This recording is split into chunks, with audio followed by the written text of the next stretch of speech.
我把衣服脱掉，换个造型。其实不要，你不要脱，你拉链拉开就可以了。拉链拉开，这样比较瘦。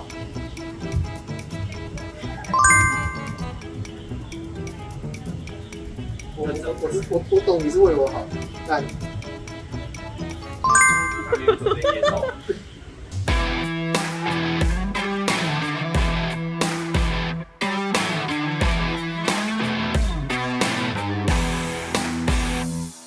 大家好，我是金先生。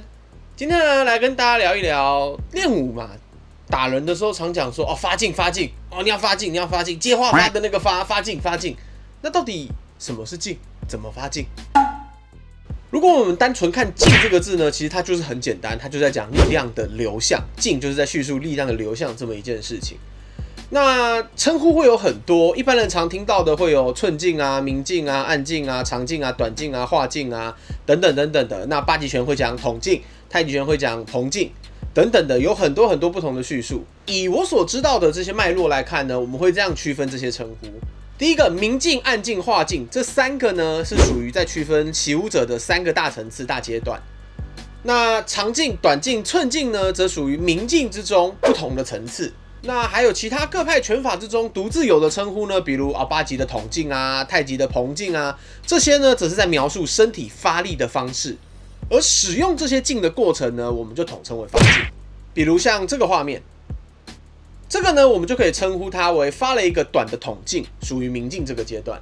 各位听到这边呢，应该就会大概可以去想象说，这一件事情它其实涵盖的范围会非常的广泛，我没有办法在一支影片之内呢完整的介绍清楚。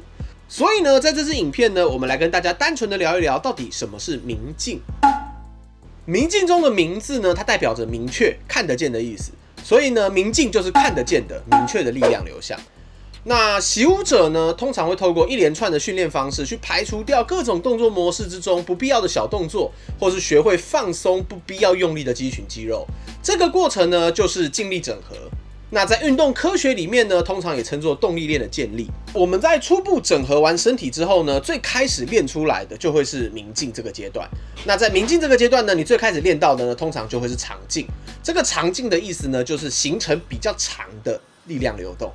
而随着我们锻炼的程度慢慢的加深之后呢，你能够在同一个动作模式之下发出足够力量的形成，会越收越短。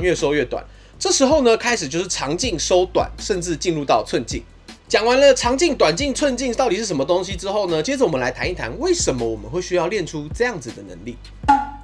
通常呢，我们在实际战斗的情境之下，不管你是所谓的擂台，或者是街头，或者是自己的对练都好，在实际战斗的情境之下呢，越长的发力过程，它越明显，也越容易被阻断。同时呢，近身肉搏战呢，常常会出现几乎贴脸要亲嘴的一个距离。所以如果你的发力距离它没有办法缩短，你的发力行程它还是很长的话，只要你贴近到一个程度，两者贴近到一个程度，你几乎无法输出有效的打击。那这时候呢，就会进入扭打或者是地面战。所以呢，如果我们能够做到在更短的行程之内击打出足够的力量的话，在以战力为主的战斗情境之下，你就有机会占到更高的胜算。也可以说，我们更有机会在进入扭打或地面战之前呢，就结束这场战斗。但是如果我们只有去强调这样子的发力模式，而没有实际进行对战的训练的话呢，我们如果不懂得怎么样去控制彼此的节奏跟距离，就算你的劲力发得再漂亮，一样会挨打。所以我们看到这边呢，我们就会知道明劲呢，它是一个阶段的名词，长劲、短劲、寸劲，则是在形容这个阶段之中区分其程度上下不同的形容词。长劲呢，就是比较长的明劲；短劲呢，到寸劲呢，就是开始缩短的明劲。但这都还不是暗劲或是化劲。在武术的范畴之中呢，其实能够做到漂亮的明劲，就已经需要花上很多时间跟心血去锻炼。那我们从长劲开始收短的这个过程呢，它也是以年为单位在训练的，更不要提所谓的暗劲、化劲，那个都是一辈子的功夫。所以我会一直说，我们练武要常保一个谦虚的心态，我们不必去宣扬，一直持续的宣扬说我的祖宗有多强，我的祖宗有多强，这一门的祖先曾经干过什么样的大事，那是祖先的事情，那不是你的事情。可是我们也不必把前人的智慧看得一文不值。随着时代的演进，当然我们会出现很多很进步的新的东西、新的逻辑、新的方法。但是练的东西只要是这个身体、这个人的身体，那一定在这些技术之中，一定都还是会有其交汇点存在的。这是我所坚信的道理，也分享给大家。好，那我们今天就讲到这边，感谢各位观看。如果大家觉得我的分享对你们有帮助的话呢，可以帮我按赞、订阅、开启小铃铛。那如果还有什么想要我讨论的或想要我分享的议题呢，也可以在下面留言让我知道。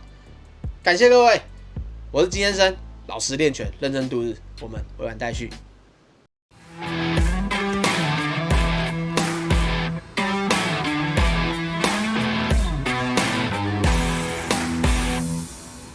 它是非常庞大而且繁杂的，怎么了？你怎么了？你是要来跟我抱抱的，对不对？你又来跟我抱抱了，对不对？我也不想一直这样子，但是他就是会在这些时候一直跳出来，所以再补一下。爽了吗？爽了哈。那你没有？然后那你在我腿上，就这样。所以这一集呢，就会在这边一直看到可能会有猫手冒出来。